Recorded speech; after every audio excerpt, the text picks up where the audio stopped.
गिर के नहीं देखा। और उस व्यक्ति ने अपना विचार करा कि अब एक काम करता हूं कि एक कुएं में मैं गिर कर देखता हूं। पर संत ने ये थोड़ी ना कहा था कि तुम कुएं में गिर कर देखो।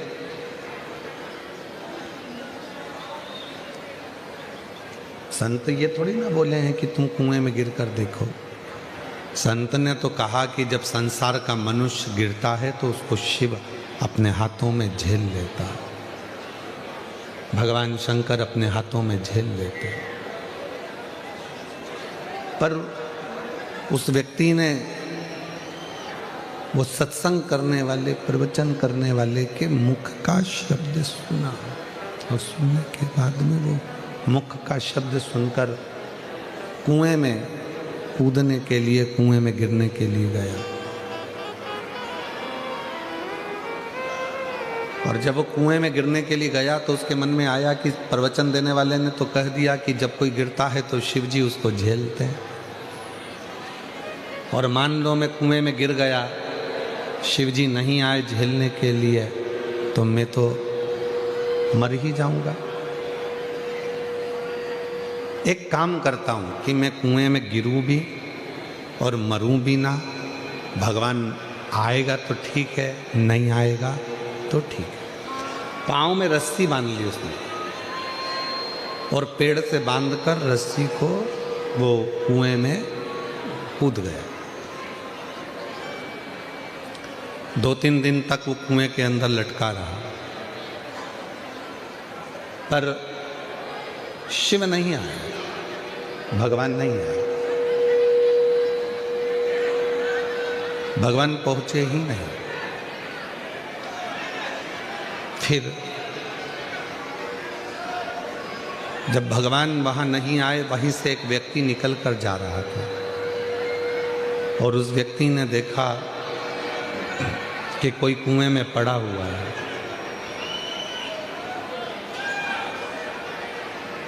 उसने जाकर पूछा, भैया मैं तुमको कुएं से निकाल देता हूं,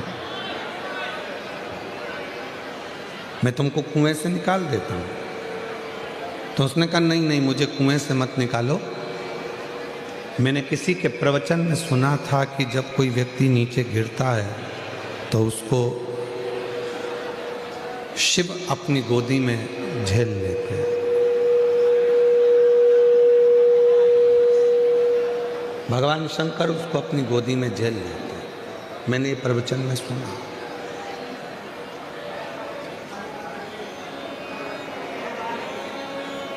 इसलिए मुझे निकालो मत ही। उस व्यक्ति ने कहा कि क्या तूने प्रवचन में ऐसा सुना था? हाँ, ऐसा ही सुना था। अब उसने कहा जब इतनी सी बात के पीछे अगर मुझे बाबा भोलेनाथ जी का दर्शन हो रहा है तो फिर दिक्कत क्या है? उसने रस्सी ढूंढी, रस्सी मिली नहीं और बड़ के पेड़ की डालियों को बांधकर वो कुएं में कूद गया। अब रस्सी मजबूत थी पर बड़ के पेड़ की डालियां इतनी मजबूत नहीं थी। बट वृक्ष की डालियां इतनी मजबूत नहीं थी। वो टूटने लगी और टूटने लगी तो वो जमीन जैसे ही टूटकर वो कुएं में गिरने लगा और गिरते ही भगवान भोलेनाथ ने उसको अपने हाथों में झेल लिया, उसको अपनी गोदी में झेल लिया। जो रस्सी से लटका हुआ था, रस्सी से बंधा हुआ लटका हुआ है, और वो व्यक्ति जो रस्सी से 4 दिन से 5 दिन से लटका है वो कह रहा है कि भोले बाबा मैं तो 4-5 दिन से लटका हुआ हूँ, आप मुझे नहीं झेले। भगवान ने कहा कि तेरे मन में विश्वास नहीं है, भरोसा नहीं है, इसलिए तुझे ईश्वर नहीं झेल सकता। जहाँ भरोसा होता है, जहाँ विश्वास होता है, वहाँ ईश्वर होता है। जहाँ भरोसा या विश्वास नहीं होता वहाँ ईश्वर भी नहीं होता। मानो तो मैं गंगा माँ हूँ और ना मानो तो बहता। मान लिया वो गंगा जी, ना माना तो बहता हुआ पानी तो है ही, वो बह रहा है, चल रहा।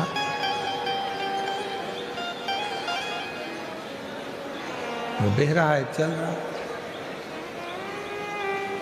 शिव विश्वास की एक मूर्ति है, भगवान शंकर भरोसे की एक मूर्ति है। आप अपने गले में रुद्राक्ष पहनते हो? हाथ उठाओ जरा, कितने लोगों ने पहने हैं? रखो रखो, पहनना चाहिए। क्यों? किसी पुराण में किसी देवता ने वचन नहीं दिया, किसी देवता ने किसी पुराण में वचन नहीं दिया। केवल एक पुराण है, शिव महापुराण, जिसमें शंकर भगवान पार्वती को वचन दे रहे हैं।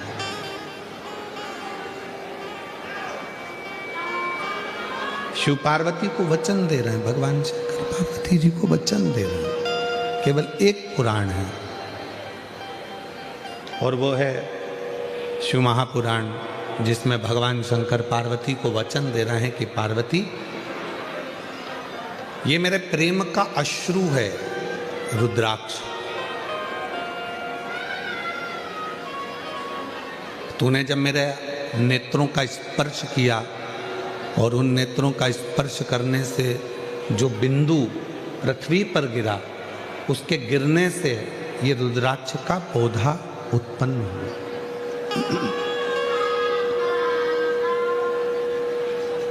रुद्राक्ष का पौधा उत्पन्न हुआ, ये मेरे प्रेम का प्रतीक है।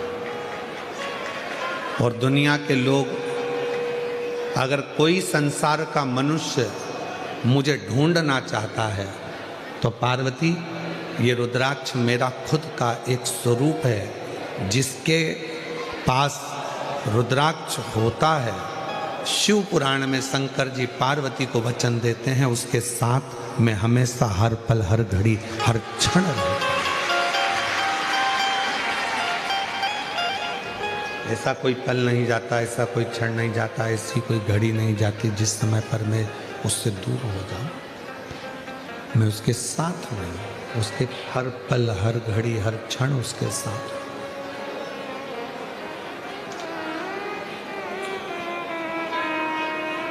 एक क्षण भी मैं उसका खाली नहीं जाने देता, हर क्षण में उसके साथ में। इसलिए शिव महापुराण की कथा कहती है कि अपने गले में रुद्राक्ष का होना बहुत जरूरी है।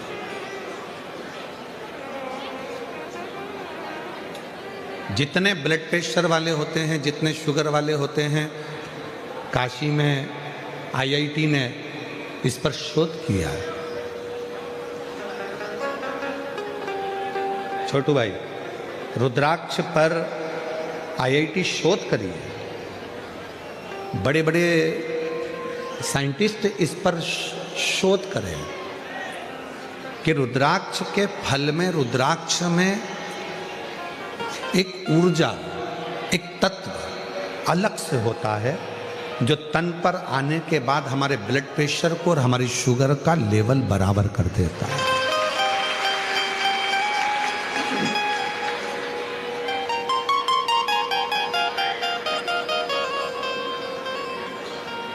वो हमारे शुगर के लेवल को बराबर कर देता है, बराबर।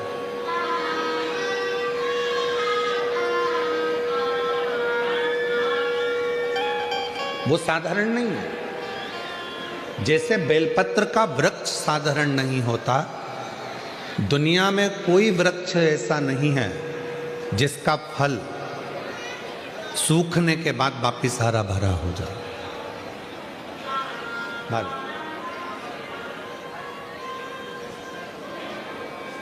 दुनिया में केवल एक बेलपत्री का वृक्ष ऐसा है जिसका बेल का फल बेल के पेड़ में लगा लगा यदि सूख भी जाता है तो सूखने के बाद बेल वृक्ष उसको वापिस ताजा कर देता है, हरा कर देता है और वापिस वो भर जाता है। केवल एक बेल का पेड़, बेल वृक्ष केवल ऐसा है जिसका फल पुनः वापिस ताजा हो जाए।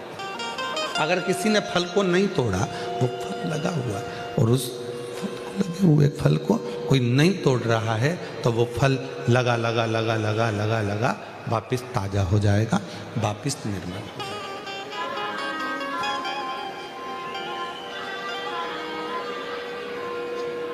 रुद्राक्ष के 4 स्वरूप हैं, सफेद, लाल, पीला और श्याम।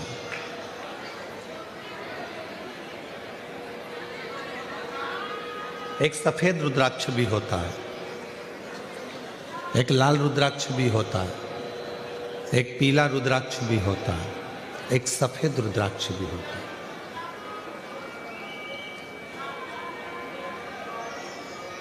बाबा जी, एक कमल रुद्राक्ष भी होता है, एक शालिग्राम रुद्राक्ष भी होता है।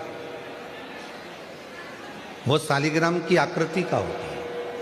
एक कमल रुद्राक्ष होता है, वो कमल की तरह खिला होता है, उसके अंदर भी रुद्राक्ष होता है और पत्तियां उसकी निकली होती है बाबा जी।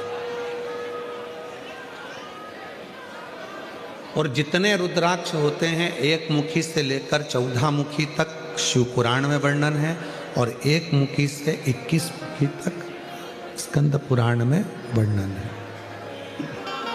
स्कंद पुराण में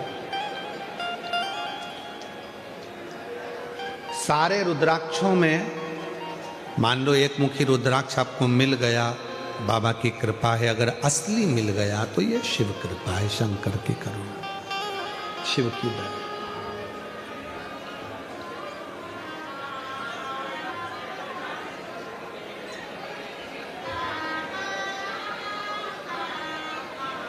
पर संपूर्ण रोग, संपूर्ण दुख, संपूर्ण तकलीफ, संपूर्ण बीमारी, संपूर्ण कष्ट, संपूर्ण समस्या का हल करने के लिए 2 रुद्राक्षों का महत्व कहा है। बहुत सालों के बाद ये बात निकली है व्यासपीठ से। हो सकता है आप लोगों के भाग्य होंगे, सूरतवासियों के, तो ये कथा नहीं।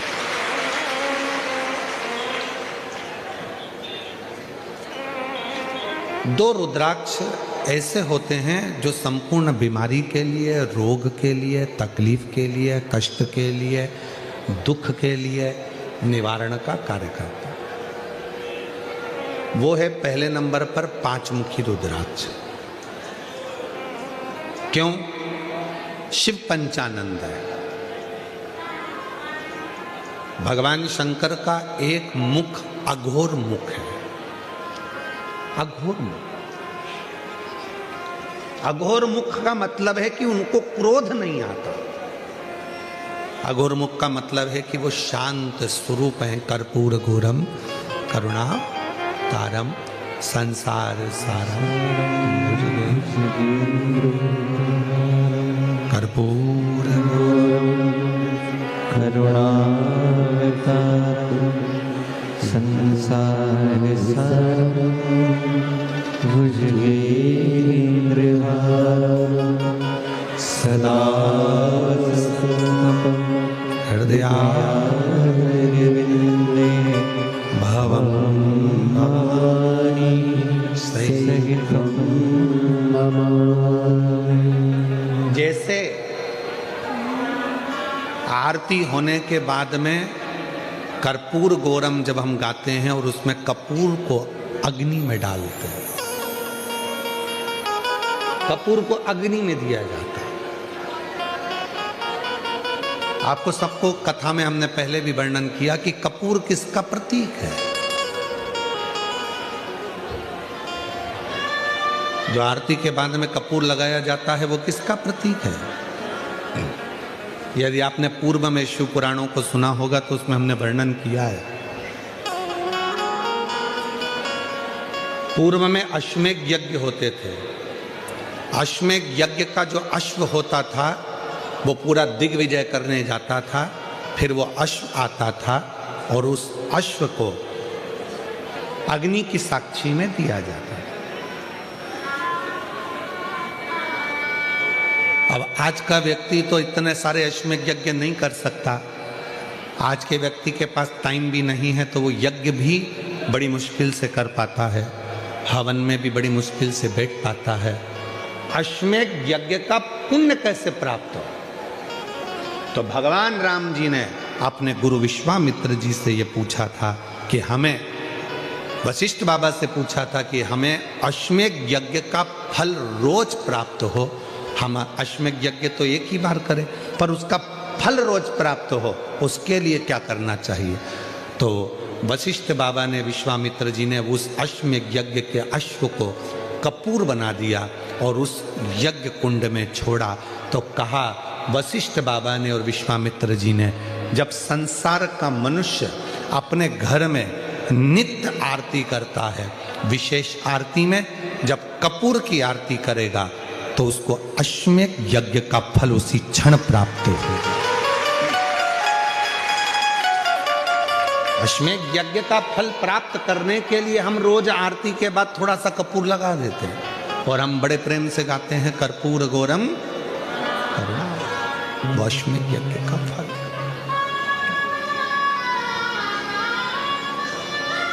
हमारे सनातन धर्म में जितनी भी चीजें होती हैं कोई साधारण नहीं है हमारा।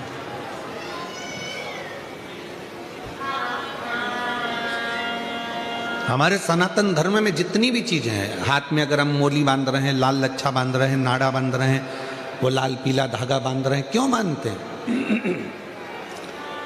किस लिए बांधा जाता है? उसको बांधने का केवल एक कारण होता है कि हम किसी दूसरे के बंधन में ना पड़ जाएं, तो वो बंधन बांधा जाता है।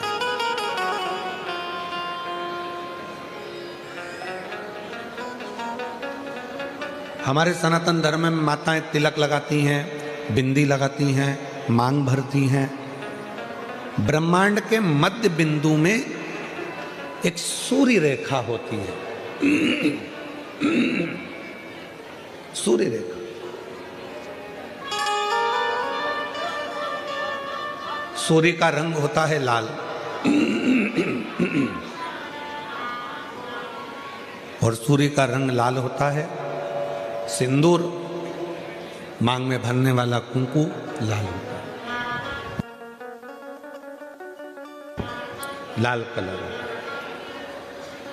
जब माताएं अपने मांग में सिंदूर भरती हैं, लाल रंग का कुंकू या सिंदूर मांग में भरती हैं, तो उनकी सूर्य रेखा प्रबल हो जाती है।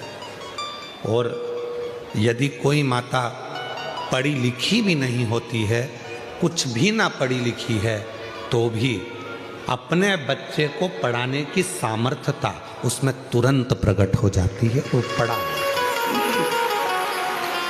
छोटू भाई, पहले के समय में माताएं इतनी पढ़ी नहीं होती थी। जो बुजुर्ग माताएं हैं वो इतनी पढ़ी नहीं होती, पर अपने बच्चे को वो ज्ञान पूरा देती, अपने बच्चे को विद्वत्ता पूरी देती, विद्वत्ता ज्ञान पूरा देती।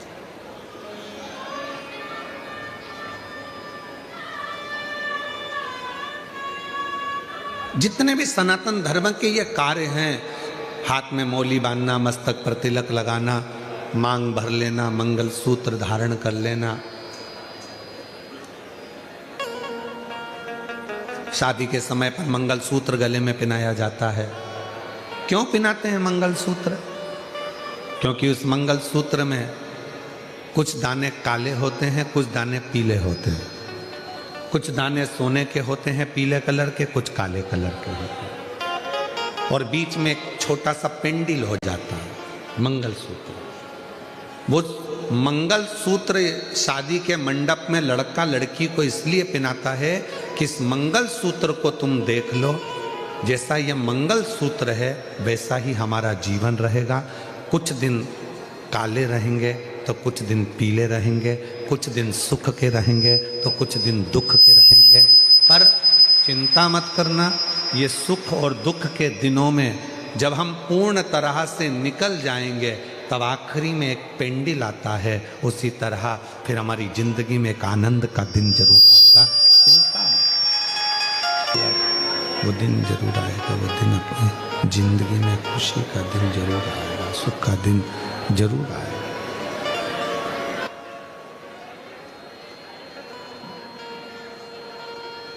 मंगलसूत्र हमें प्रेरणा दे रहा है। सुख और दुख आएंगे, जिंदगी है, कभी भी याद रखना, कोई महाराज तुमको मिल जाए और कह दे कि मैं तुम्हारी जिंदगी में दुख नहीं आने दूंगा, समझ लेना पक्का बेवकूफ़ बना रहा। तुमसे पैसे कमाना होंगे इसलिए वो कह रहा है कि तुम्हारी जिंदगी में दुख नहीं आने दो। भगवान राम जी की जिंदगी में दुख आया, इतने बड़े बड़े गुरु जी उनके थे। भगवान कृष्ण की जिंदगी में दुख आया, इतने बड़े बड़े गुरु जी उनकी जिंदगी में थे। माँ जानकी के पिताजी के यहाँ इतने बड़े बड़े गुरु जी थे, तो भी माँ जानकी की जिंदगी में दुख आया। तो कोई तुमसे कह दे कि मैं तुम्हारे जीवन में कभी तुम्हें दुख नहीं आने दूंगा, मैं तुम्हें ऐसी विद्या बता दूंगा कि तुम्हें तकलीफ नहीं आएगी, या मैं तुम्हारे को कहीं से गड़ा हुआ धन निकाल कर दे दूंगा, या मैं तुम्हारे लिए कोई ऐसा जादू फादू कर दूंगा, कहने में मत आना। आजकल बेवकूफ बनाने वाले बहुत घूम रहे हैं, इनके कहने में मत। अपना दुख अपने को काटना। अपने को छींक आई है, छींक आई तो पड़ोसी छींकेगा क्या? जम के बोलो, बच्चे छींकेंगे क्या? अपनी छींक अपन को छींकना। अपने को खांसी आई, अपने को खांसी। अभी हमारे गले में खराश आ रही थी और हम माइक बंद करके तुमको इशारे में बोले खराश लो, तो तुम्हारे खराशने से हमारा खराश बंद हो जाएगा क्या? अरे बोलो तो जम के, नहीं होगा। दुख तुम्हारा है। कबीरा बाबा ने कहा, गुरु की करनी गुरु भरेगा और चेले की करनी चेला। उड़ जाएगा हंस अकेला। आपके कर्म का भोग आपको भोगना है। हम क्यों कहते हैं कि शंकर जी के मंदिर जाओ, एक लोटा जल चढ़ाओ, घर का प्रत्येक बच्चा शिव के मंदिर जाए? क्यों कहते हैं? क्योंकि उसके कर्म का भोग उसको भोगना है। आज से अगर वो मंदिर जाना चालू कर देगा, लोटा भर के जल चढ़ाना चालू कर देगा, तो उसकी जिंदगी वो अच्छी बनाना प्रारंभ कर देगा, उसका जीवन सार्थक बनाना प्रारंभ। इसलिए उसको स्वयं को मंदिर जाना, उसको स्वयं को मंदिर पहुंचना, उसको स्वयं जल चढ़ाने जाना, उसको स्वयं को भगवत का भजन करना।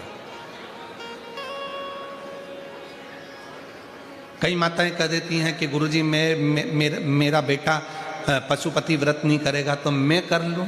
तो हमने कहा कि क्यों नहीं करेगा, बोलो उसको, तेरे ही भाग्य के लिए कर रहे हैं ना, तू अपने लिए ही कर रहा है ना, कर। शंकर के मंदिर में एक लोटा जल तू अपने लिए चढ़ा रहा है ना, चढ़ा।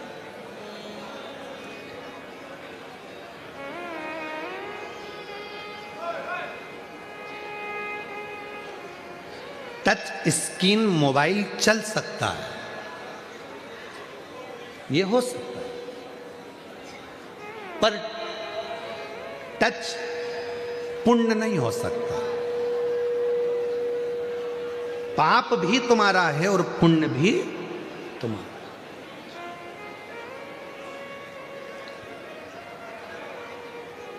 कई कई माताएं यहाँ आती हैं व्यासपीठ का पूजन करने के लिए, सिर पे पल्लू लेके, उसका पति अगर कुछ दान कर रहा है या बेलपत्र चढ़ा रहा है तो वो अपने पति को छू लेती है, टच कर लेती है। तो हमने एक दो माताओं से पूछा इससे क्या होता है, तो कहा 50-50 आधा। हमने कहा ठीक है, अगर ये 50-50 हो सकता है तो अब किसी की यहाँ शादी में जाना, एक थाली भोजन लेना, पत्नी से कहना तू टच करके रख, मैं खाता हूं। काहे बाबा जी, टच करके रख।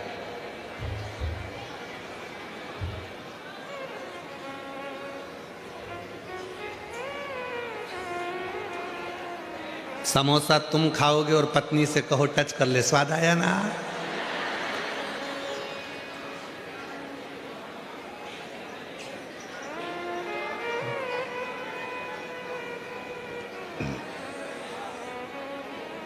पानी पतासे वाले की दुकान पर जाकर कहना जरा मीठा पानी डालो, इसमें तिक्ती का पानी डालो, पत्नी से कहना जल्दी टच कर, स्वाद आया ना।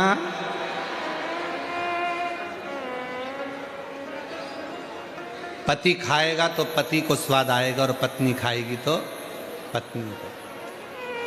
फिर ये सिस्टम कौन ने लगा दिया? ये सिस्टम लेकर कौन आया कि टच कर लो? यहां टच करने पे लोगों को जूते पड़ जाते हैं, और ये टच का सिस्टम ठीक नहीं है। कोरोना बीमारी इसी से फैली थी, तुम्हारे टच से। इस बीमारी से जरा संभल के रहना। ये वो बीमारी है, ये कहीं ना कहीं तुम्हें डुबो देगी। तुम सोचो कि मैं व्रत करूंगी उनको मिल जाएगा, वो करेंगे उनको मिल जाएगा, वो करेंगे उनको मिल जाएंगे। सारी समस्या का हल सबको चढ़ाना। बच्चे हैं, जाओ स्कूल से, स्कूल जाने के पहले एक लोटा जल लेकर जाओ, जाओ जाओ।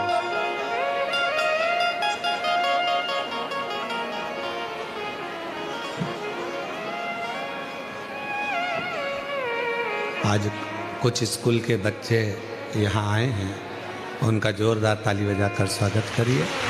भाव से वो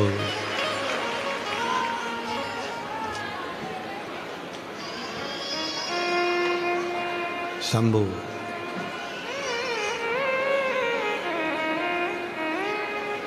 एक बार जोरदार ताली बजाओ इन सभी स्कूल बच्चों के लिए जो सुंदर प्रेरणा आनंद लेकर हैं। तो टच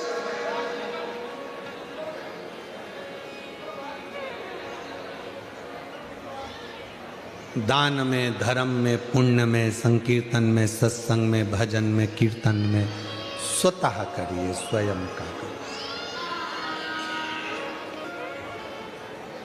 हाथ में खुजाल चल रही है और तुम पड़ोसी से कह रहे हो तो तेरे हाथ में खुजाल नहीं, उससे मतलब नहीं। अपने को स्वयं खुजाना पड़ेगा, अपने को स्वयं खाना पड़ेगा, स्वयं अपने को छींकना पड़ेगा, स्वयं। कोई दूसरा नहीं करेगा मेरा, स्वयं को करेगा।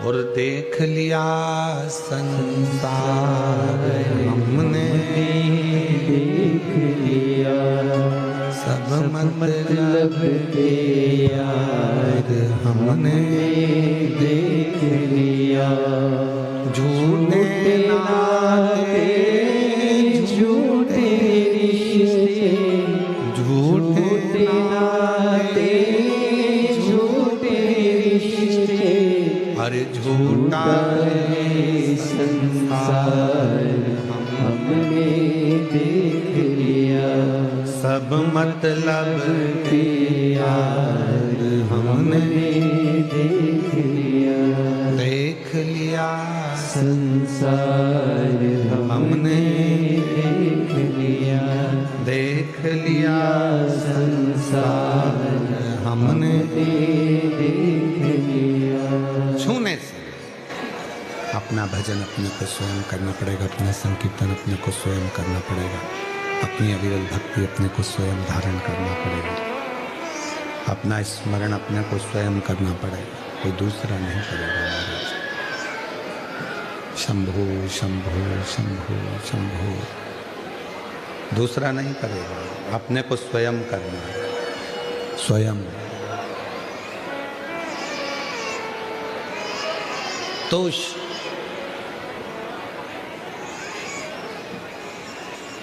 दो रुद्राक्ष, एक मुखी से 14 मुखी के बीच में, एक मुखी से 21 मुखी के बीच में, एक से 14 के बीच में, एक से 21 के बीच में दो रुद्राक्ष हैं। वो दो रुद्राक्ष जो दुख को, तकलीफ को, कष्ट को, रोग को, बीमारी को, तकलीफों को मिटा दे, वो दो रुद्राक्ष। पहले नंबर का रुद्राक्ष है कितने मुखी? जम के बोलो, 5 मुखी। और दूसरे नंबर का रुद्राक्ष का वर्णन किया गया 7 मुखी। कौन सा रुद्राक्ष? 7। पहला है 5 मुखी, दूसरा है 7 मुखी। ये दोनों भगवान पंचमुखी जो रुद्राक्ष है उसमें से एक शिवजी का मुख है अघोर मुख, अघोर मुख।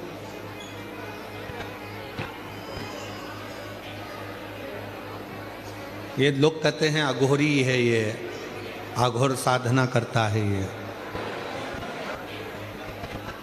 ये अघोरी है। अघोरी का मतलब, अघोर का मतलब होता है कि किसी को कष्ट ना दे।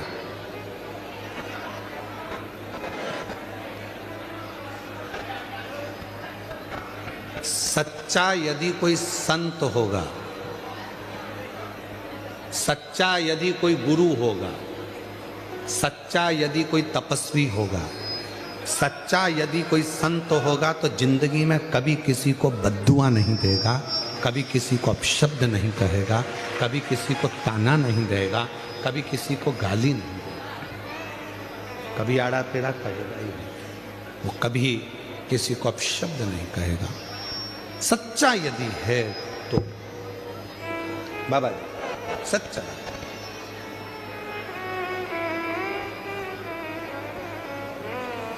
छोटू भाई, ये फ्लाइट बाबा हैं।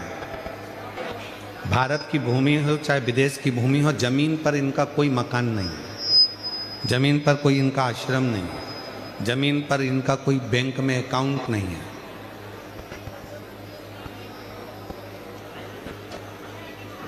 24 घंटे से ज्यादा किसी नगर में रुकते नहीं, और एक देश में भी 24 घंटे ही रहते हैं, अगले देश में पहुंच जाते हैं।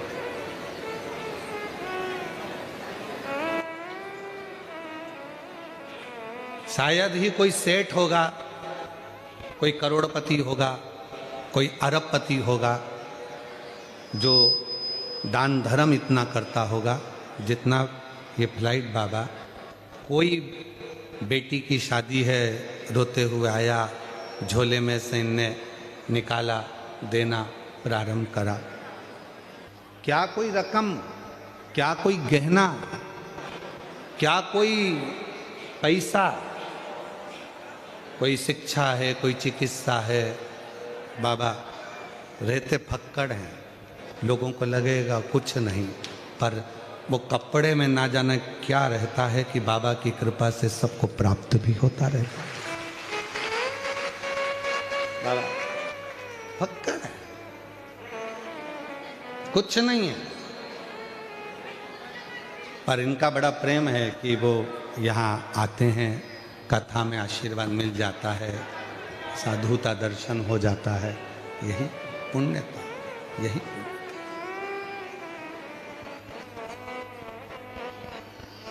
और ये प्रेरणा भी देते हैं कि अपनी जिंदगी को खुश होकर जियो, अपने जीवन को आनंदमय जियो। 2 रुद्राक्ष हैं, और वो 2 रुद्राक्ष में एक 5 मुखी, एक 7 मुखी। 5 मुखी रुद्राक्ष में एक, ये 5 मुखी जो रुद्राक्ष होते हैं, इसमें शंकर भगवान का एक अघोर मुख होता है, वो शांति का प्रतीक हो,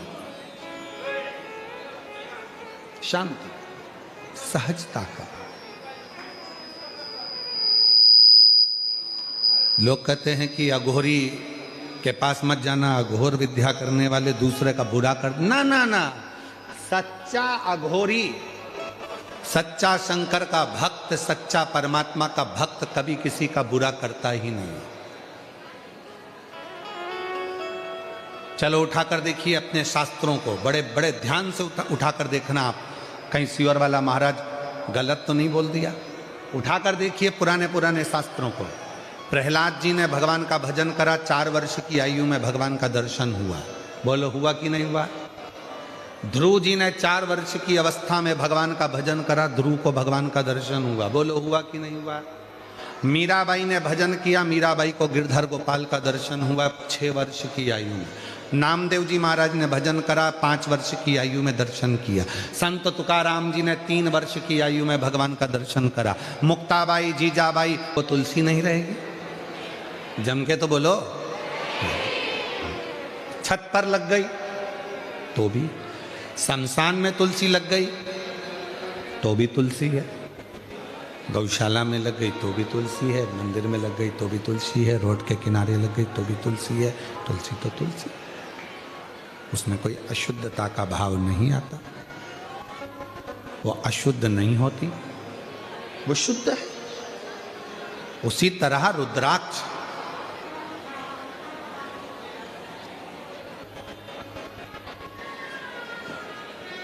गलत जगह चले गए, कोई गलत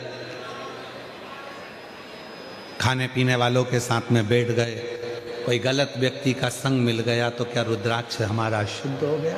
नहीं, रुद्राक्ष की शुद्धता वो अपने आप में पवित्रता है और पवित्र रहता है, उसमें शुद्धता का भाव नहीं आता। वो शुद्ध है, शुद्ध रहेगा और शुद्धता का कार्य ही वो करेगा। शुद्धता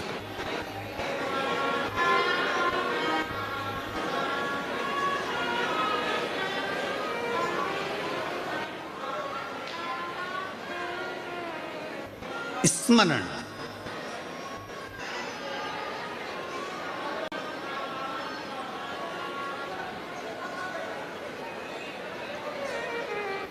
भोले शंकर त्रिपुरारी माँ गंगा जी की बलिहारी। भोले शंकर त्रिपुरारी माँ गंगा जी की बलिहारी। भोले शंकर त्रिपुरारी माँ गंगा जी की बलिहारी। बैठ जाओ बैठ जाओ। भोले शंकर त्रिपुरारी माँ, बोलो सब बोलो सब बोलो। भोले शंकर त्रिपुरारी माँ गंगा जी की बलिहारी। भोले शंकर त्रिपुरारी माँ गंगा जी की बलिहारी। वल्लभ विठ्ठल गिरधारी माँ यमुना जी की बलिहारी। वल्लभ विठ्ठल गिरधारी माँ यमुना जी की बलिहारी। वल्लभ विठ्ठल गिरधारी माँ यमुना जी की बलिहारी। वल्लभ सब बोलो। गिरधारी माँ यमुना जी की बलिहारी। ओ भोले शंकर त्रिपुरारी माँ गंगा जी की बलिहारी। भोले शंकर त्रिपुरारी माँ गंगा जी की बलिहारी। बोलो भोले शंकर त्रिपुरारी माँ गंगा जी की बलिहारी। ओ वल्लभ विठ्ठल गिरधारी माँ यमुना जी की बलिहारी। वल्लभ विठ्ठल गिरधारी माँ यमुना जी की बलिहारी। ओ वल्लभ विठ्ठल गिरधारी माँ यमुना जी की बलिहारी। वल्लभ विठ्ठल गिरधारी माँ यमुना जी की बलिहारी। ओ भोले शंकर त्रिपुरारी माँ गंगा जी की बलिहारी। भोले शंकर त्रिपुरारी माँ गंगा जी की बलिहारी। शिव शक्ति एक है। यमुना भी पवित्र कर रही हैं, गंगा भी पवित्र कर रही है।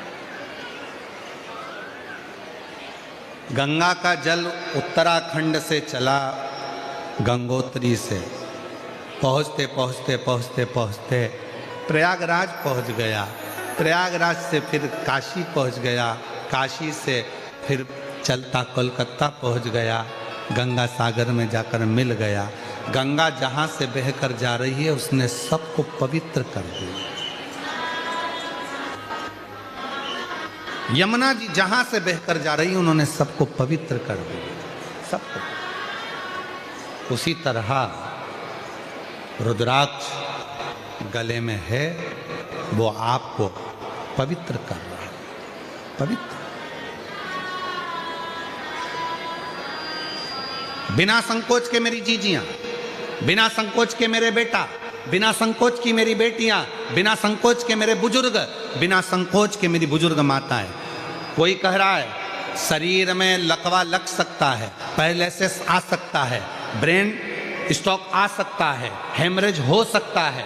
हमारा निवेदन है, छोटे से छोटा बच्चा हो, चाहे बुजुर्ग से बुजुर्ग व्यक्ति हो, चाहे महिला हो, चाहे पुरुष हो, उसके गले में अगर एक रुद्राक्ष पड़ा है तो उसकी जिंदगी में वो दुख नहीं पा सकता। लोग बाद में पहनते हैं, जब तकलीफ आ जाती है, तकलीफ आने के बाद लोग रुद्राक्ष पहनते हैं। हम कहते पहले से पहनो। कोरोना की बीमारी आएगी तब तुम इंजेक्शन लगवाओगे,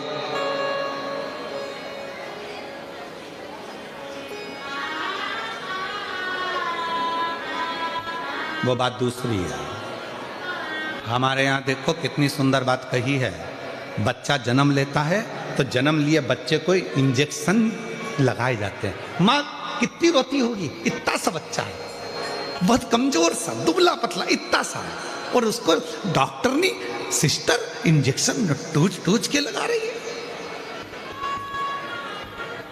माँ कहे डॉक्टर साहब इंजेक्शन मत लगा, छोटा सा है, हड्डी हड्डी दिख रही, इतना सा तो बच्चा है, उसको क्यों इंजेक्शन। तुम चुप रहो। आज जो इंजेक्शन लग गया तो आने वाले समय में ना इसको कोई चेचक की बीमारी आएगी, ना ये बच्चा विकलांग होगा, ना इसे कोई गलत रोग होगा। इसलिए छोटे से बच्चे को बचपन में ही, तो हमारे को भी लगा, तुम्हारे भी हाथों में निशान होगा, टोच टोच के लगाते हैं कि ये बच्चा बड़ा हो, बुढ़ा हो, तब तक भी इसकी शरीर में कोई बीमारी नहीं आना चाहिए, इसलिए उसको बचपन से लगाया। आपसे निवेदन है, बीमारी का इंतजार मत करो कि बीमारी आएगी तब हम रुद्राक्ष पहनेंगे। सीहोर जाओ, रुद्राक्ष ले आओ, गले में धारण करो और अपनी जिंदगी को श्रेष्ठ बनाने का प्रयास करो। सीहोर का रुद्राक्ष केवल सीहोर में ही मिलता है। सीहोर का रुद्राक्ष कभी बाजार में बिकने के लिए नहीं आता। सीहोर का रुद्राक्ष कभी मार्केट में नहीं बिकता। सीहोर का रुद्राक्ष सीहोर में निःशुल्क मिलता है। हाथ फैलाकर सुबह 10 बजे से शाम को 5 बजे तक रोज प्राप्त होता है। बस ये अभी रुद्राक्ष उत्सव होगा, इसलिए 15 जनवरी से बंद होगा, 15 मार्च तक रुद्राक्ष उत्सव के टाइम। बाकी के समय पर सीहोर का रुद्राक्ष निःशुल्क अपने हाथ फैलाओ, बाबा से मांगो, मेरे लिए दीजिए बाबा, आप अच्छा करना मुझे। कहीं सीहोर का रुद्राक्ष किसी मार्केट में बिकने के लिए नहीं जाता, कोरियर नहीं करा जाता, ना सीहोर से बाहर भेजा जाता।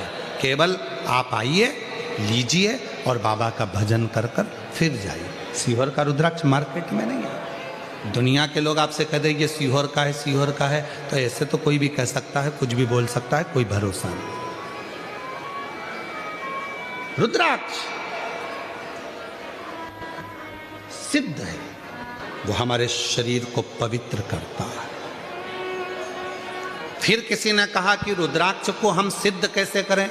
हमने तो सुना है किसी के मुख से कि रुद्राक्ष को ऐसा करना पड़ता है, रुद्राक्ष को इतना गलाना पड़ता है, रुद्राक्ष का ऐसा अभिषेक करना पड़ता है, रुद्राक्ष को ऐसे अभिषेक करना पड़ता है। शिव महापुराण की कथा कहती है भगवान शंकर के मंत्र का, शंकर भगवान के शिवलिंग के पास में जाकर भी ना कर सको तो घर में ही रुद्राक्ष को अपने हाथ में लेकर पंचाक्षर मंत्र नमः शिवाय, षडाक्षर मंत्र ओम नमः शिवाय या श्री शिवाय नमस्तुभ्यम, इस मंत्र का जाप कर कर जब हम बाबा का रुद्राक्ष अपने गले में धारण कर लेते हैं तो वो अपने आप सिद्ध ही है और सिद्ध ही रहता है। फिर उसकी कोई गणना नहीं, उसको फिर आप ना कर सकते।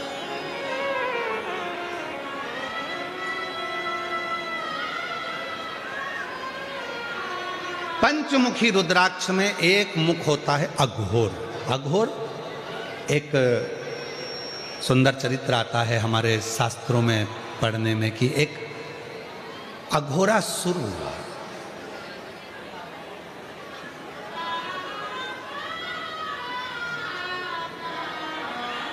उसने ब्रह्मा जी का बहुत तप किया, वर मांग रहा था कि मैं मरूं ना, मेरी मृत्यु ना, मेरी मौत ना, मेरे प्राण ना छूटे, मैं मरूं ना, ये उसको वर चाहिए।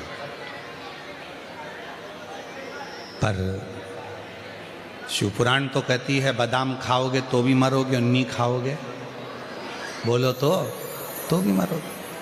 50 लाख की गाड़ी में घूमोगे तो भी मरोगे और साइकिल पे घूमोगे तो भी मरोगे। बंगले में रहोगे तो भी मरोगे और झोपड़े में रहोगे तो भी मरोगे। खाओगे रोटी तो भी मरोगे, नहीं खाओगे तो भी मरोगे। मरना तो सबको है, बस कथा सुनोगे तो भी मरोगे, नहीं सुनोगे तो भी मरोगे। तो आप लोगों के मन में प्रश्न आ जाएगा फिर हम काय को सुने जब मरना ही है तो उसका एक कारण है। बिल्ली अपने मुख से चूहे को पकड़ती है, जिंदा छोड़ देती है क्या? जम के बोलो नहीं। और बिल्ली अपने मुख से अपने बच्चे को पकड़कर 7 घर लेकर जाती है, मार डालती है क्या? नहीं। बिल्ली का मुख वही है, चूहे को पकड़ा नष्ट कर दिया, अपने बच्चे को पकड़ा 7 घर लेकर गई, उसको मरने नहीं दिया। बस उसी तरह शिव महापुराण की कथा सुनोगे तो भी मरोगे, नहीं सुनोगे तो भी मरोगे। नहीं सुनी तो चूहे के बच्चे जैसे मसल ले जाओगे और सुन ली तो बिल्ली के बच्चे जैसे पार उतरोगे। जाना तो है, प्राण तो छूटना है, बच लो। तो मृत्यु तो निश्चित है, मरना निश्चित है, प्राण तो जाना है, उसको कोई छोड़ नहीं सकता। इसलिए मेरी जीजियों से निवेदन है, मेरे जीजाओं से भी निवेदन है, अपने घर में अलमारी में जितनी अच्छी अच्छी साड़ियां हो सब पहनो। जितने अच्छे कपड़े अपने घर में रखें सब रोज पहनो, संभाल संभाल के मत रखो इसको दिवाली पे पहनूंगी, दिवाली पे पहनूंगी, और दिवाली से पहले निपट गई तो कोई भरोसा। खूब अच्छी है। आज से घर जाना और अपने पास में जो अच्छी अच्छी साड़ियां रोज निकाल के पहनो। अब वो बोले कहीं जाना ही नहीं है तो क्यों पहनो? कोई नहीं देखे, वो तो देखे, बस पहनना है तो पहन। कोई तुमको कितना भी टोके, बताओ इतनी सज धज के कहाँ जा रही है, और अच्छे सजो, खजूर वाली चोटी बना बिन बिन के अच्छी।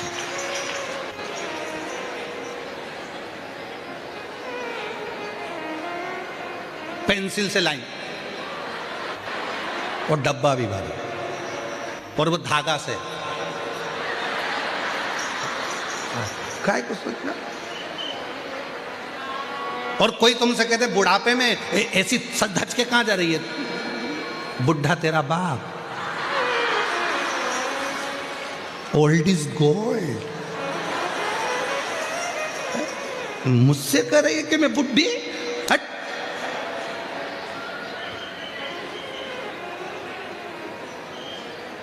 अच्छे जो भगवान ने दिया है उसमें खुश रहना प्रारंभ करो। किसी की वस्तु को देखकर, किसी का महल देखकर, किसी की गाड़ी देखकर, किसी का बंगला देखकर, किसी की दौलत देखकर अपने मन में ये मत सोचना कि मेरे पास इतना होना चाहिए। भगवान ने जो तुझे दिया है हो सकता है वो किसी और के पास वो भी ना हो, जो दिया उसमें खुश है, उसमें प्रसन्न रहो। रो रो कर क्या जिंदगी, जरा सा कुछ हो गया रोने बैठ गया, जरा सा कुछ हो गया रोने बैठ गया, ना ना ना ना, बहुत जोरदार। कोई तुमसे पूछे क्यों, कैसी हो, भले कितना भी कर जाओ, कितना भी दुख हो, कितनी भी तकलीफ हो, और कोई पूछे क्यों तू मंदिर में एक लोटा जल लेकर जाती है, हमने तो सुना तेरे यहाँ इतना कट जा, हमने तो सुना तेरे यहाँ बहुओं की लड़ाई हो जाती है, हमने तो सुना तेरे बच्चों की लड़ाई चल रही है, हमने तो सुना तेरे रिश्तेदार की लड़ाई चल रही है। तो कह देना आग लगे बस्ती में, हम रहे मस्ती में, हमें कोई मतलब नहीं है, हम तो शंकर जी के शंकर जी हमारे, हमें क्या करना उससे, हमें कौन सा मतलब उससे। इसलिए मेरी जीजियों, मेरे जीजाओं, हमने देखा है लोगों के पास में धन बहुत है पर खाना खाने की फुर्सत नक नहीं है। फुर्सत। दुकान पर ग्राहक आ रहे हैं, तुमसे अच्छा तो तुम्हारा नौकर है, ठीक 2 बजे छुट्टी मारता है, चाय सेठ जी 50 ग्राहक खड़े रहे, उसको खाना खाना है मतलब खाना है। तुमसे अच्छा एक भिखारी है, तुम्हारे दरवाजे से मांगता है, तुम्हारे दरवाजे के बाहर जाकर कचौड़ी और समोसा खरीद कर खाता है, और तेरा मन करता है खा लूं क्या 5 रुपए का, खा लूं क्या 10 रुपए का, और तू जोड़ जोड़ के बच्चों के लिए, पत्नी के लिए, बच्चों के लिए, पत्नी के लिए, बच्चों के लिए, पत्नी के लिए, और एक दिन फोटो टंग जाता नहीं पड़े।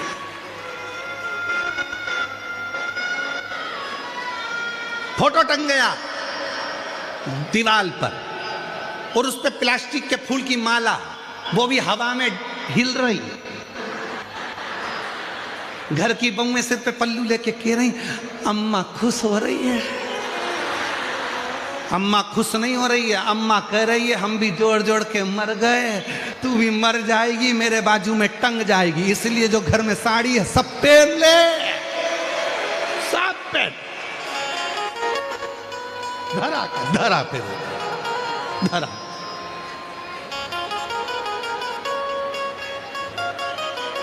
इसलिए काल करो सो, आज करो सो, घर जाके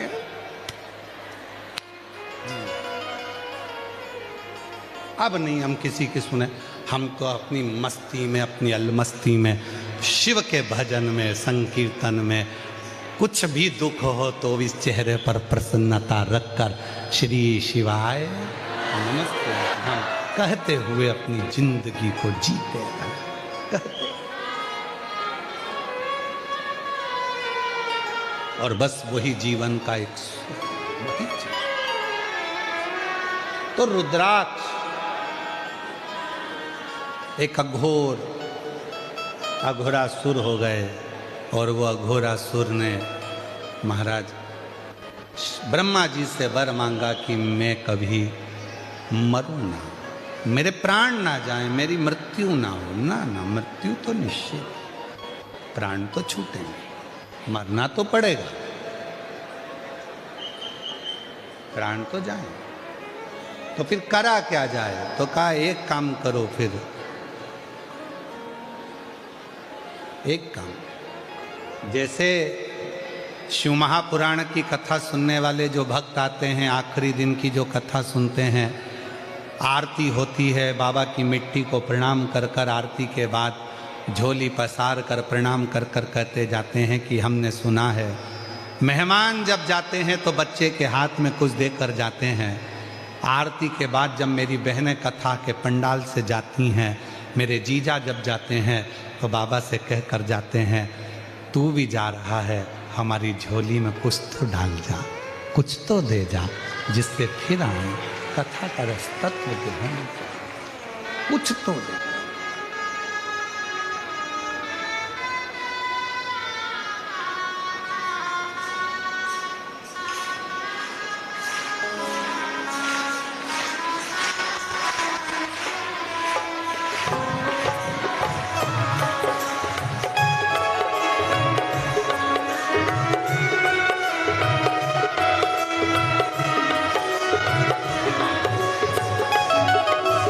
कब से खड़े हैं झोली पसार, क्यों ना सुने तू मेरी पुकार, कब से खड़े हैं झोली पसार, क्यों न सुने तू मेरी पुकार, कब से खड़े हैं झोली सुने तू मेरी पुकार, कब से खड़े हैं झोली पसार, क्यों न सुने तू मेरी पुकार। मुझे तेरा ही सहारा है मेरे भोले बाबा, मुझे तेरा ही सहारा है मेरे भोले बाबा। मैंने तुम्हें ही पुकारा है मेरे भोले बाबा, मैंने तुम्हें ही पुकारा है मेरे भोले बाबा।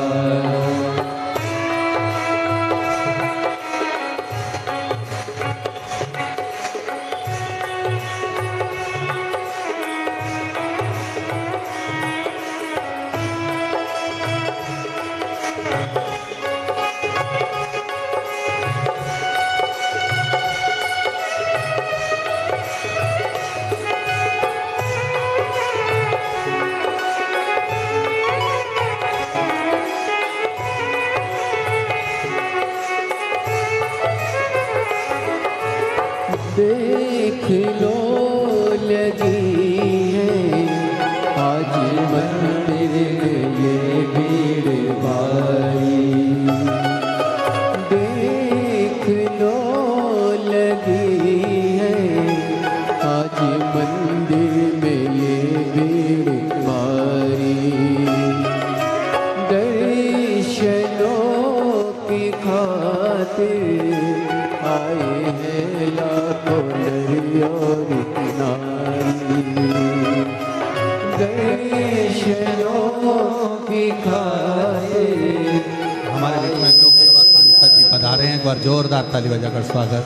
लोकसभा सांसद दर्शनों की खातिर आए हैं लाखों नर और नारी।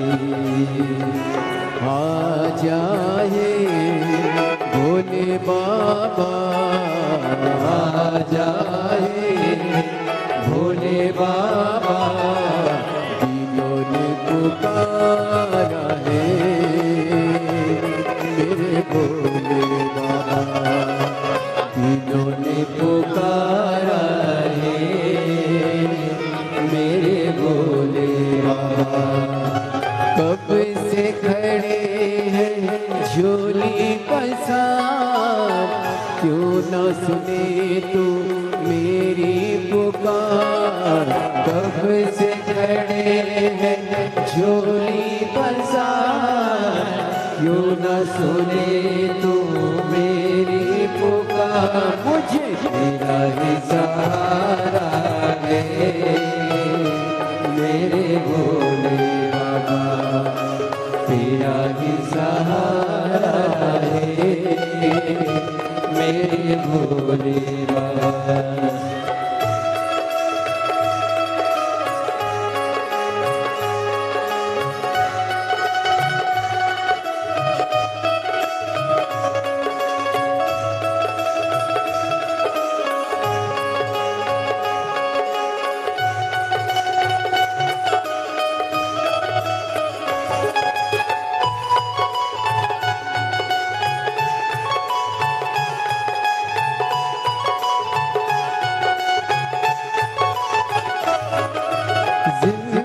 जिंदगी से हारे गम जमाने का हम लेके आए। जिंदगी से हारे गम जमाने का हम लेके आए। तू बता जहाँ में लोग अपने हुए क्यों पराए। तू बता जहाँ में लोग अपने हुए क्यों पराए। तेरे सिवा दुनिया में, तेरे सिवा दुनिया में कोई ना हमारा है मेरे भोले बाबा, कोई ना हमारा है मेरे भोले बाबा। कब से खड़े हैं झोली पसार क्यों न सुने तू मेरी पुकार, कब से खड़े हैं झोली पसार क्यों न सुने तू मेरी पुकार। है तेरा ही सहारा है मेरे भोले बाबा, मुझे तेरा ही सहारा है मेरे भोले बाबा।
रास्ता न सूझे कहाँ जाए मुसीबत के मारे, रास्ता न सूझे कहाँ जाए मुसीबत के मारे। आसरा है तेरा दूर कर दो ये संकट हमारे, आसरा है तेरा दूर कर दो ये संकट हमारे। सुनते हैं तूने ही सुनते हैं तूने ही लाखों को उबारा है मेरे भोले बाबा, लाखों को उबारा है मेरे भोले बाबा। कब से खड़े हैं झोली पसार क्यों न सुने तू मेरी पुकार, कब से खड़े हैं झोली पसार तू न सुने तू मेरी पुकार। मुझे तेरा ही सहारा है मेरे भोले बाबा, मुझे तेरा ही सहारा है मेरे भोले बाबा। मैंने तुम्हें ही पुकारा है मेरे भोले बाबा, मैंने तुम्हें ही पुकारा है मेरे भोले बाबा, तुम्हें ही पुकारा है मेरे भोले बाबा। हार महादेव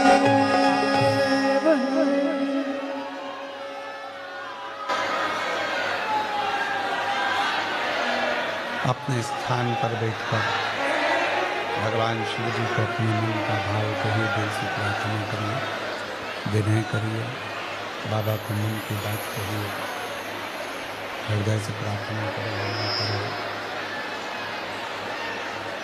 दिल से बाबा को विनय करिए, निवेदन करिए, विनती करिए, शंभो। बाबा को अपने मन का भाव करें, प्रार्थना करें, विनय करें, निवेदन करें। ये पवित्र कथा जो सूरत गुजरात में चल रही है, आज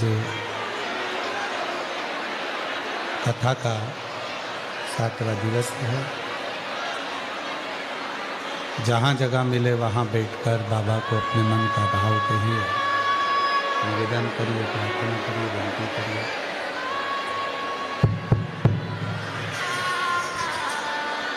बाबा को अपने मन का भाव कहें, प्रार्थना करें, विनय करें, निवेदन करें।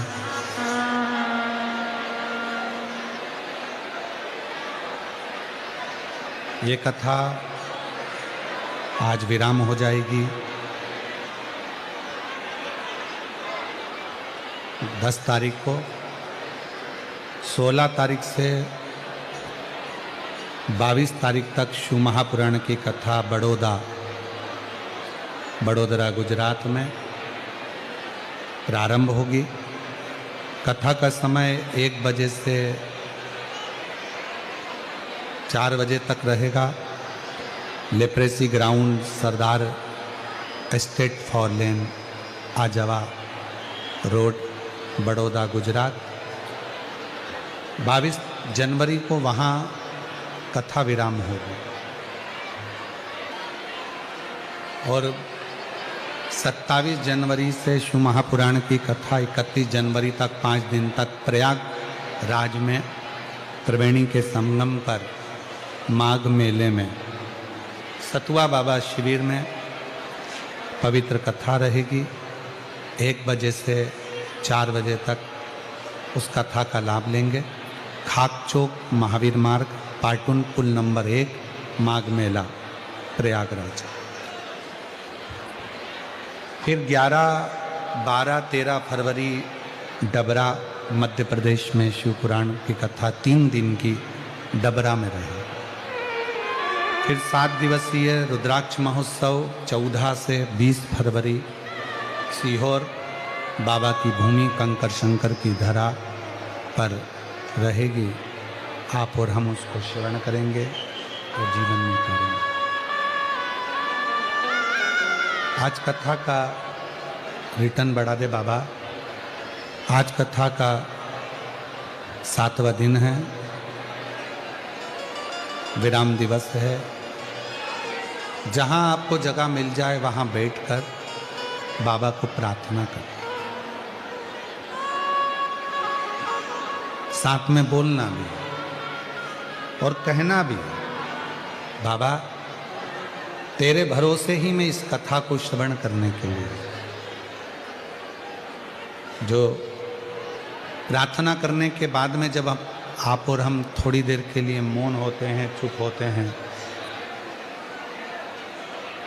तब बाबा से अपने मन का भाव अवश्य कहें। जो तुम्हारी मन की कामना है वो भगवान शिव जी से अवश्य दो।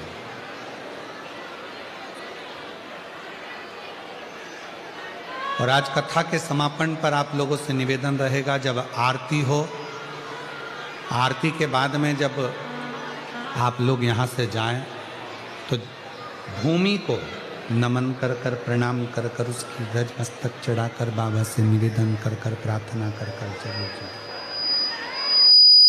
बाबा को विनय कर कर जाएं, प्रार्थना कर कर जाएं, निवेदन कर कर जाएं। साथ में आप लोग और आप और हम सब बोलेंगे, बाबा को प्रार्थना करेंगे, निवेदन करेंगे।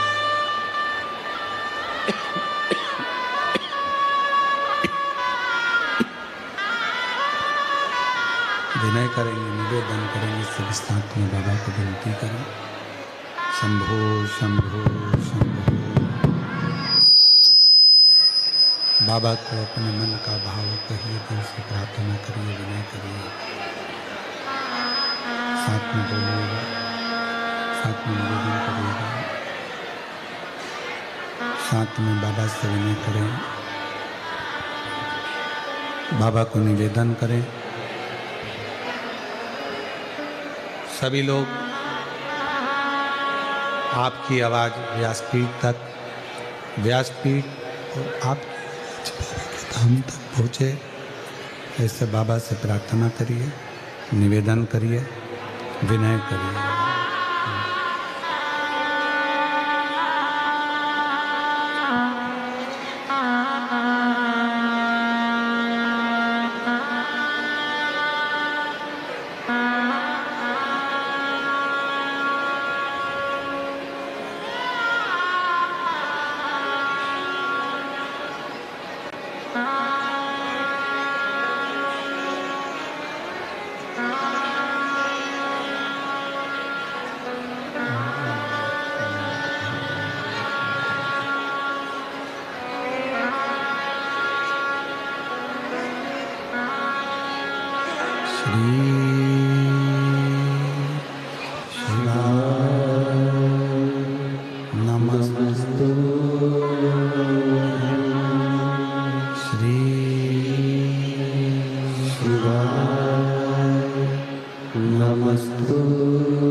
बाबा देवाधिदेव महादेव भगवान शिव की पवित्र कथा कह रहे हैं, शिव महापुराण की कथा वर्णन कर रहे हैं। एक अघोरासुर हुआ, ब्रह्मा जी से उसने वर मांगा कि मैं मरूं ना, मेरे प्राण न छूटे। पर ब्रह्मा जी ने कहा कि संसार सागर में अगर जन्म लिया है तो मृत्यु तो निश्चित होती है। ऐसा नहीं है कि मौत नहीं आएगी, मृत्यु नहीं आएगी, मृत्यु तो आएगी।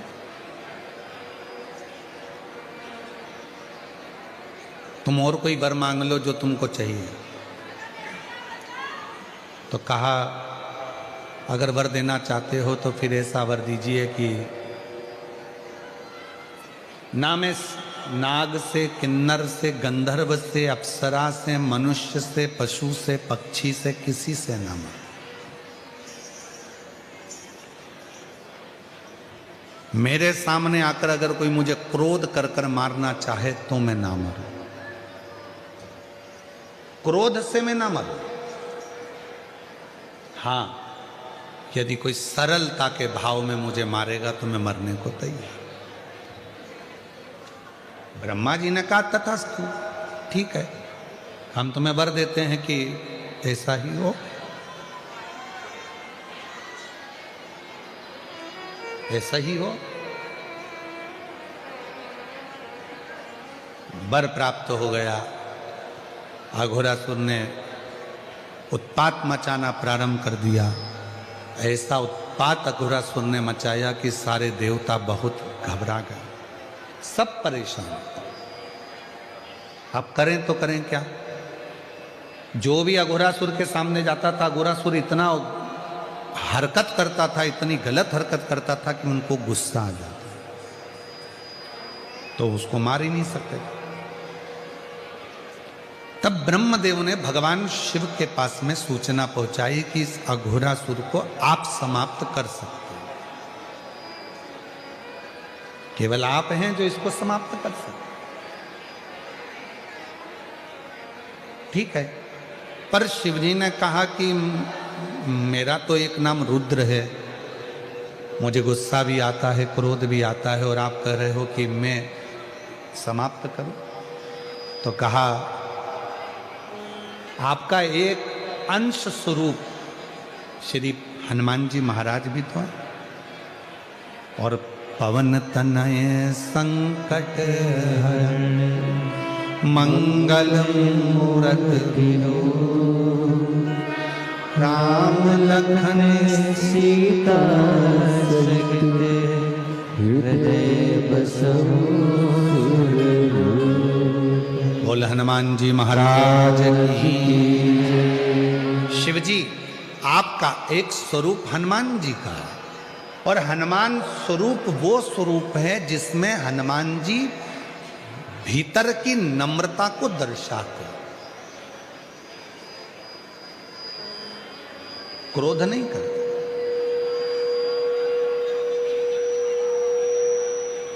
कितना कितना क्रोध हनुमान जी को दिलाया गया, पर हनुमान जी गुस्सा नहीं करे। लंका के राजा रावण ने हनुमान जी का अपमान तक कर दिया था, उनको बैठने के लिए स्थान नहीं दिया था, तो भी हनुमान जी क्रोध नहीं करे।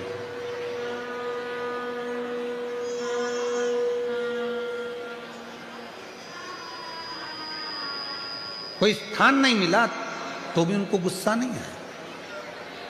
मेरी जीजियों, मेरे जीजाओं, मेरी बेटियों, बेटाओं, मेरे बुजुर्ग माँ बाप, याद रखना, कथा के पंडाल में आप कथा सुनने के लिए आए हो, मालूम पड़ा आपको आगे जगह नहीं मिली, बैठने की जगह नहीं मिली, इतनी भीड़ में आपके ऊपर किसी ने ध्यान नहीं दिया, या आपको कोई स्थान नहीं मिल पाया, आप इसका बेर किसी से ना रखें कि इन्होंने मुझे नहीं बिठाया, इन्होंने ऐसा नहीं करा, उन्होंने ऐसा नहीं, नहीं, विचार मन से निकाल। शीतलता अपने भीतर रखें। हनुमान जी को तो स्थान नहीं दिया था बैठने के लिए, तो भी हनुमान जी महाराज क्रोध नहीं करे, शांति, शांति, कोई गुस्सा नहीं। तब श्री हनुमान जी महाराज को भगवान शिव जी ने याद किया और हनुमान जी को बुलाया कि आज अघोरासुर का वध करना है। मान लो अगर मुझ में क्रोध आ भी जाए, मान लो अगर क्रोध आ भी जाए, तो एक काम करना कि भीतर से शीतलता देना।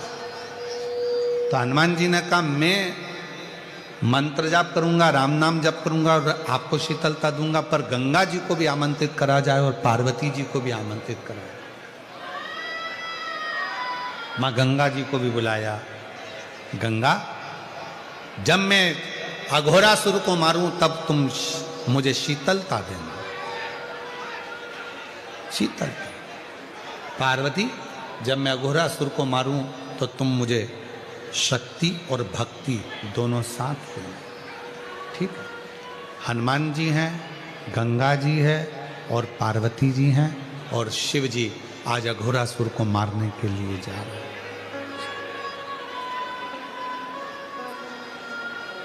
और वल्लभ विठ्ठल गिरधारी माँ यमुना जी की बलिहारी।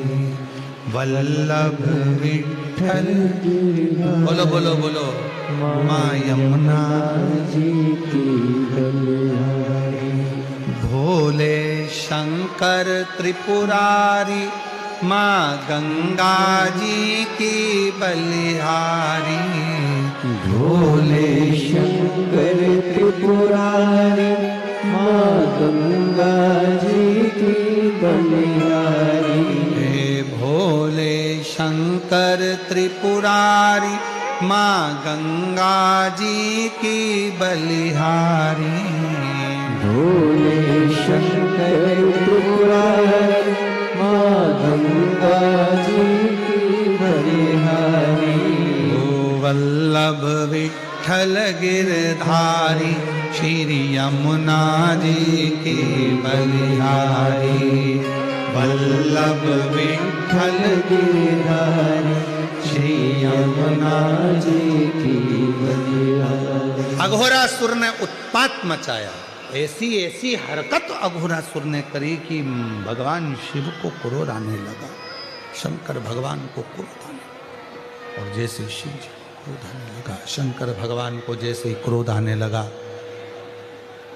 गंगा जी ने शीतलता दी, पार्वती जी ने भक्ति शक्ति, हनुमान जी महाराज ने भगवान राम के नाम का उच्चारण कर कर शीतलता प्रदान करना प्रारंभ कर दिया। शीतल। और अघोरासुर को मारने के लिए भगवान शिव ने तुरंत अपना शस्त्र त्रिशूल उठाया। अघोरासुर चरणों में आकर पड़ गए, मुझे मत मार।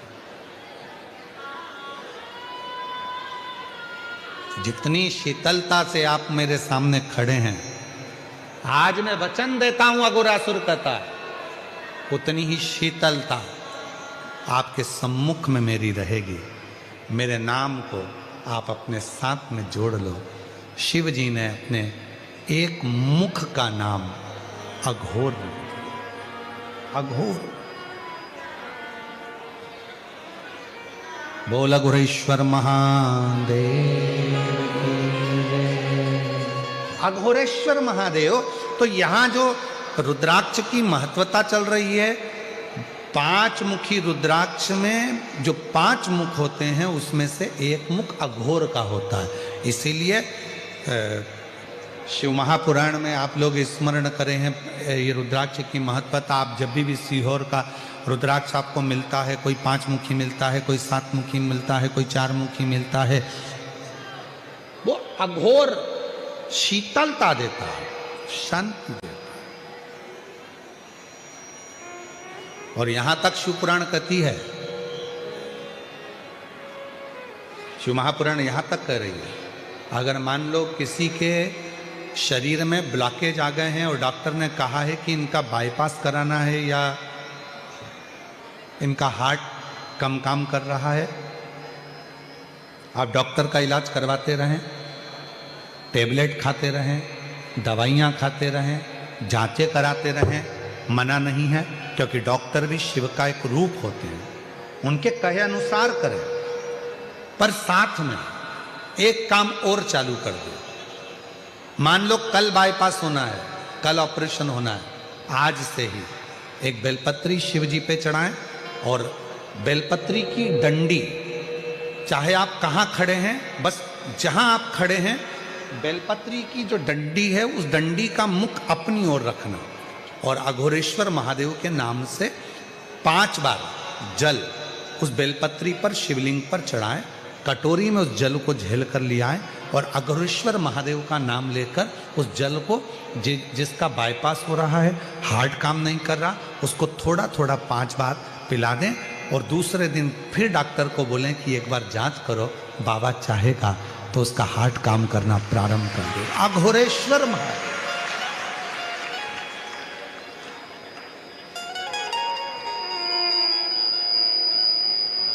लोग इनको समझ नहीं पाते। लोगों को लगता है कि अघोरी है, अघोर है। अघोर, अघोर का मतलब होता है शांति, अघोर का मतलब होता है शीतलता, अघोर का मतलब होता है विपदा को हरने वाला, अघोर का मतलब होता है जो तुम्हारे भीतर जो भी आपके जीवन में सुख आने में जो दुख दिए जा रहे हैं, आपकी सुख की जो मार्ग हैं उसमें जो तकलीफें आकर खड़ी हो रही है, उस मार्ग को क्लियर करना, उस मार्ग को साफ करना। तो हमारे शरीर में भी जो मार्ग है, नलियां हैं वो चौक हो रही हैं, उसमें कोई अड़चन आती है तो अघोरेश्वर महादेव का नाम लेकर जल चढ़ाकर 5 बार, या सीहोर का रुद्राक्ष हो, वो भी 5 मुखी ज्यादा होता है, सीहोर का रुद्राक्ष, तो वो अगर है तो उसको भी पानी में गलाकर शिव जी को चढ़ाकर उसका भी जल पिलाएं तो अघोरेश्वर महादेव का स्मरण सुख दे। अघोरेश्वर और ध्यान दें, बड़ी सुंदर बात है। कई लड़के हैं, कई लड़कियां हैं, कई बेटा हैं, कई बेटियां हैं, कहती हैं हमने एग्जाम दिया पर हमारा एग्जाम, हमारी नौकरी नहीं लग रही है, हमारी नौकरी नहीं लग रही है, हमारी नौकरी नहीं लग रही है। तो मेहनत को 4 गुना बढ़ाओ। अभी तक जितनी पढ़ाई करते थे उसको 4 गुना बढ़ाओ, अभी तक जितना परिश्रम करते थे उसको 4 गुना बढ़ाओ, और फिर एग्जाम के लिए बैठो। तो मेरा निवेदन है,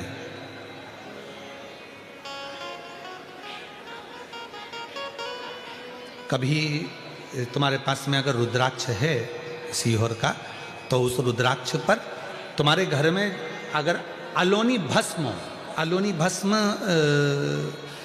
कहते हैं, तुम्हारे यहाँ गोबर के कंडे को क्या कहते हैं? गोबरी है, छाड़, छाड़,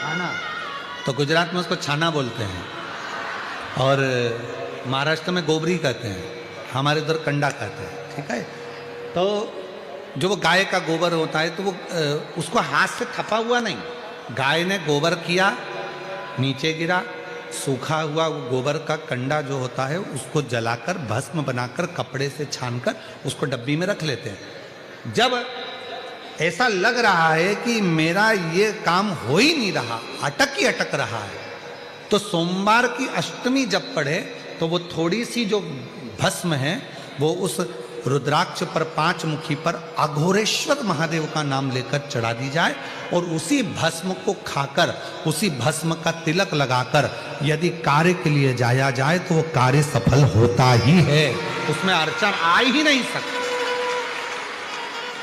उस कार्य में कभी अड़चन नहीं आ सकती, क्योंकि अघोरेश्वर महादेव का उसमें नाम है, अघोर, अघोरेश्वर।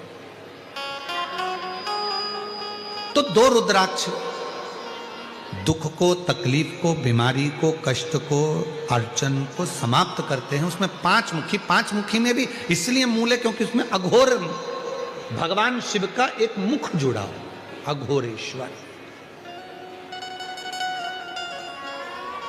और दूसरा है 7 मुखी रुद्राक्ष।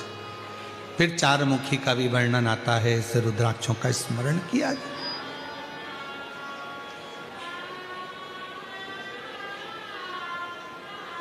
और यही 5 मुखी रुद्राक्ष का वर्णन एक और आता है महाराज। डॉक्टर ने कहा कि कमर का गुरिया चले गया है और वो गुरिया खसक गया है, या घुटने का ग्रीस खत्म हो गया है, या घुटने में गैप आ गया है, या कमर में गैप आ गया है, और व्यक्ति को लगे कि मैं बैठ नहीं पा रही हूँ, जमीन पर नहीं बैठ सकती, डॉक्टर कह रहा है कि कुर्सी पर बैठना पड़ेगा, नीचे नहीं काम कर सकती, नीचे नहीं बैठ सकती, गुरिया चले गया है, डॉक्टर का इलाज करवाओ, डॉक्टर को दिखाओ, जांचें कराओ, जो बोले वो करो। साथ में एक काम और करो, अशोक सुंदरी वाली जगह पर, सेनाई शांति रखो, अशोक सुंदरी वाली जगह पर रुद्राक्ष को रखें। अगर 5 मुखी रुद्राक्ष सीहोर का यदि आपके पास में है तो वो रुद्राक्ष को अशोक सुंदरी वाली जगह, अशोक सुंदरी का स्थान आप लोगों को पहले भी बताया, ये शिवलिंग, ये जलाधारी, ये जल बह रहा है, बीच में जो स्थान है वो अशोक सुंदरी का स्थान है। राइट में गणेश जी, लेफ्ट में कार्तिकेय जी, जलाधारी, पार्वती जी का हस्तकमल, शिवलिंग, शंकर का स्वरूप। शिवलिंग के ऊपर जो जल गिरता है ऊपर से, जया, विषहरा, शामरीबारी, दौतली, देव, शंकर जी की 5 लड़कियां जल गिराती। बीच में अशोक सुंदरी का स्थान, अशोक सुंदरी। अशोक सुंदरी वाले स्थान पर रुद्राक्ष को रखकर 5 दुर्वा अघोरेश्वर महादेव का नाम लेकर प्रदोष की प्रदोष समर्पित करें। उन 5 दुर्वा को लेकर आ जाएं और 5 टाइम, 5 समय ऐसा निकाल लें सुबह से लेकर शाम तक के बीच में कि मुझे इन 5 दुर्वा को एक एक कर कर धीरे धीरे चबा चबा कर खाना है। उसको खाना प्रारंभ कर लें। रुद्राक्ष अपने जो बांधते हो गले में रखें या अपने पास में रखें और उस 5 दुर्वा को 5 प्रदोष कर लीजिए। और उसके बाद आपकी कमर में जो गैप है या दर्द है या नीचे नहीं बैठ सकते हो, धीरे धीरे धीरे धीरे उसमें आराम लगना प्रारंभ हो जाएगा। वो गुड़िया जो है अपनी जगह पर बैठे। अघोरेश्वर महादेव का नाम लेकर, अघोरेश्वर।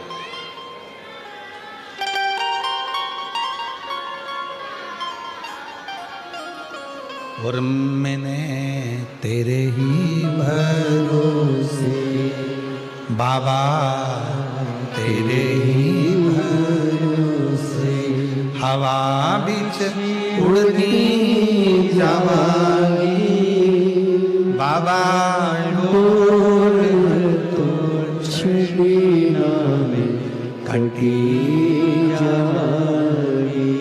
भोले मैं तेरी पतंग, शंभू मैं पतंग। और अघोरेश्वर महादेव एक ऐसे महादेव का स्वरूप जिन्होंने शांति, शीतलता और मार्ग को प्रशस्त किया, मार्ग को प्रशस्त।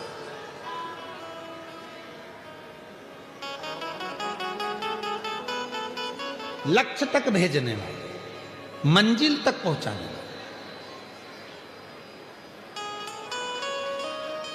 और ये जो अघोरेश्वर महादेव का नाम लेकर जल चढ़ाकर या बेलपत्र, कई माताएं कह देती हैं हमारे बच्चे की धड़कन नहीं आई, उसका सिर नहीं बना, पाँव नहीं बना, हाथ नहीं बना, उसके पेट में डॉक्टर ने बताया है कि ये बच्चा तो ऐसा रहेगा, विकलांग रहेगा, मानसिक बुद्धि कमजोर रहेगी, ऐसा हो गया वैसा हो गया, श्वास नहीं आ रही है।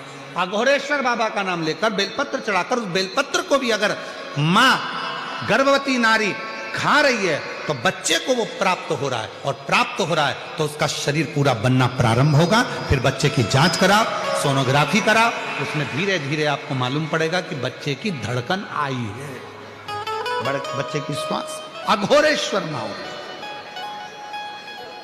फिर से बोलो, कौन से महादेव हैं? अघोरेश्वर। शिव जी के एक मुख को अघोर कहा गया, एक मुख अघोर। और शिव कथा कर रही है, भगवान शंकर का पवित्र चरित्र कह रहा है, शिव महापुराण कह रही है। 2 रुद्राक्षों का स्मरण किया गया जो सुख देने वाले, आनंद देने वाले, अविरल भक्ति देने वाले, राहों को मंजिल तक भेजने वाले।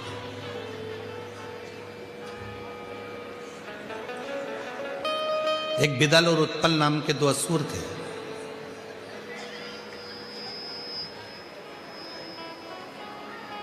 माता पार्वती ने उनको कुंदुक का प्रहार कर कर मारा था, और शिवजी का नाम कुंदकेश्वर महादेव।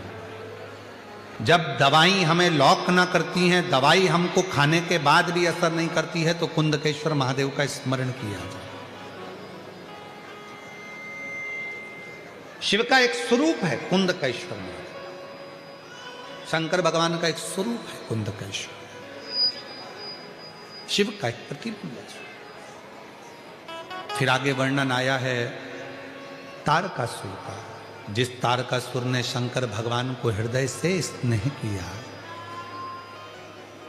जो शिव के लिए, भगवान शंकर के लिए ही अपनी मृत्यु को मांग लेता, ब्रह्मा जी ने तो पूछा था तारकासुर मांग तुझे क्या चाहिए, तो तारकासुर ने कहा था मैं मरूं ना, मरना तो पड़ेगा, तो मुझे वर दीजिए, अगर मेरे प्राण छूटे तो शंकर भगवान के पुत्र के द्वारा मेरे प्राण छूटे, शंकर भगवान का बेटा मुझे मारे। क्यों? क्योंकि तारकासुर को मालूम था शंकर जी अखंड तप समाधि में लग गए हैं, अखंड तप समाधि में लीन हो गए हैं। तो अखंड तप समाधि में अगर लीन हो गए हैं तो फिर शिव उठेंगे नहीं। और मैंने इनको स्नेह किया है, ये मेरे इष्ट देव हैं, इनका विवाह होना जरूरी है, इनकी शादी होना जरूरी है। तो मन में भाव आया कि इनका विवाह हो। ये भाव लेकर वर मांग लिया कि शंकर भगवान के पुत्र के द्वारा मेरे प्राण छूटे, मुझे ये वर दे दीजिए।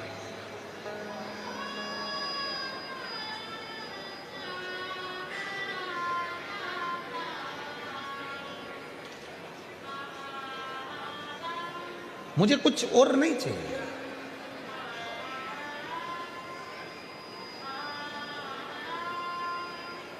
तारकासुर ने जब भगवान सदानंद कार्तिकेय का दर्शन किया था तो तारकासुर के हृदय में भाव आ गया था। तारकासुर के हृदय में यह भाव आ गया था कि मेरे शिव का दर्शन मैं आज कर रहा हूं, शंकर का दर्शन।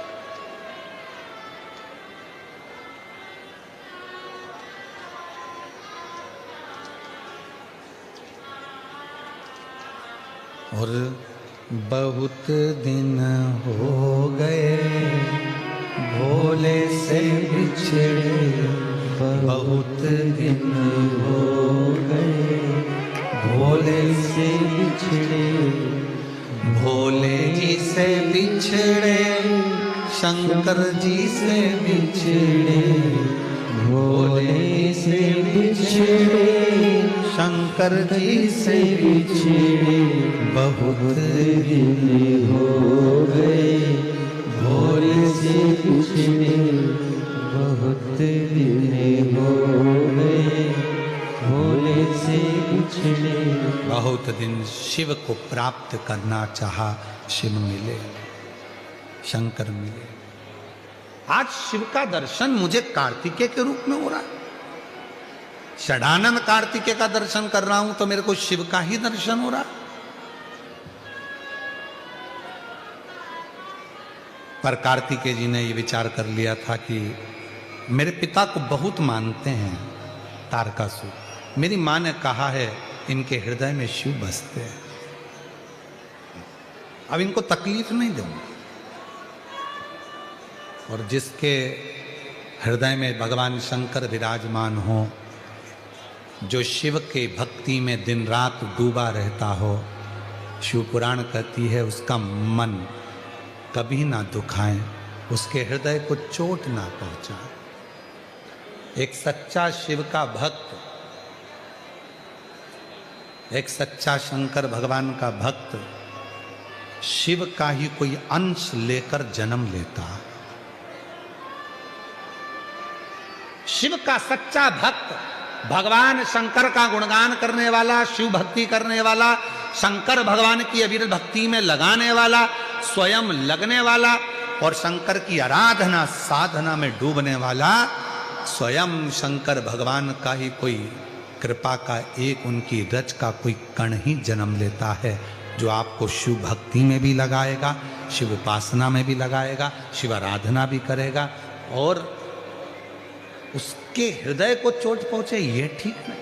तारकासुर शिव की आराधना करता, तारकासुर शंकर की साधना करता।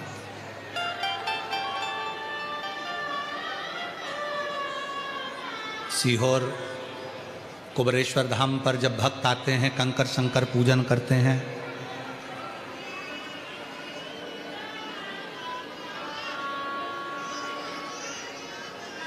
हम जानते हैं कि अंदर बाबा के मूल शिवलिंग का दर्शन आप लोगों को नहीं हो पाता है, क्योंकि वहां इतनी जगह नहीं रहती है। पर कंकर शंकर की पूजन कर कर आप उसी शिवलिंग का स्मरण कर कर बाबा से भक्ति करते हैं। बट वृक्ष की परिक्रमा करते हैं, बेलवाटिका की परिक्रमा करते हैं, बट वृक्ष की छांव में बैठकर भगवान शंकर से अपने मन की बात कहते हैं, बेल वाटिका में बैठकर आप शिव से अपने मन की बात कहते हैं। कुबेरेश्वर धाम पर अभी इतनी व्यवस्थाएं तो नहीं है, पर धीरे धीरे व्यवस्थाएं हो रही हैं, चल रही हैं। पर जब भी आप कुबेरेश्वर धाम पर जाते हैं, बट वृक्ष की छांव में 2 मिनट बैठकर बाबा को अपने मन का भाव कहते हैं, हृदय से प्रार्थना करते। कंकर शंकर 5 कंकर बीनकर पूजन करते हो, 1 कंकर लेकर अपने घर को आते हो, उसको अपने दिल की बात कहकर वो सुनता है।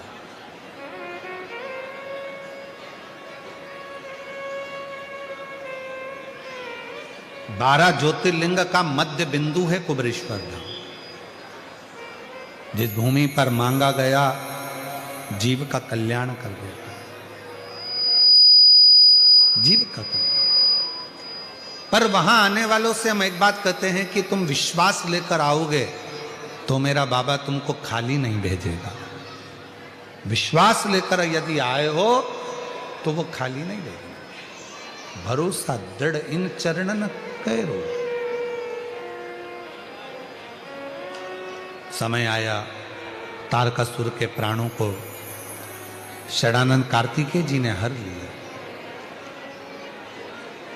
और तारकासुर के प्राण चले गए। तो तारकासुर के 3 बेटे हैं, तारकाक्ष, विदुम्माली और कमलाक्ष।